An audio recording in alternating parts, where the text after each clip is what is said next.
Hey everyone, welcome back to the channel. In this video, I'll show you exactly what to do if your Lenovo laptop touchpad is not working on Windows 10 or Windows 11. Let's go step by step. Step 1. Check the keyboard shortcut. One of the most common reasons your touchpad stops working is that it was accidentally disabled using a keyboard shortcut.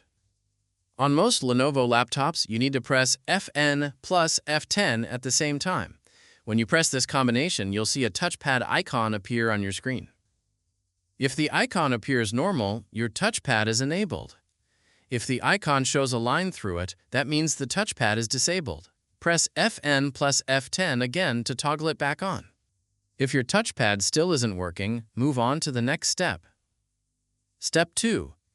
Enable touchpad in settings. Open the search menu and type Touchpad Settings. Click on it to open the Settings app. Make sure the touchpad toggle is turned on. If it's already enabled, expand the touchpad section and make sure the option Leave touchpad on when a mouse is connected is checked.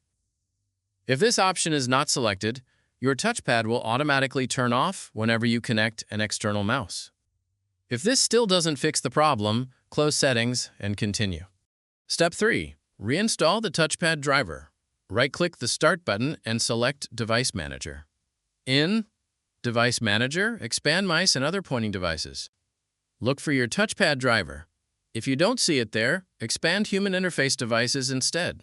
Once you find the touchpad driver, right-click it and select Uninstall device. Click Uninstall again to confirm. After removing the driver, right-click the Start button and choose Restart. Once your Lenovo laptop reboots, Windows will automatically reinstall the touchpad driver, and your touchpad should start working again. And that's it. If this video helped you fix your Lenovo touchpad issue, don't forget to subscribe and leave a comment if you have any questions. Thanks for watching, and I'll see you in the next one.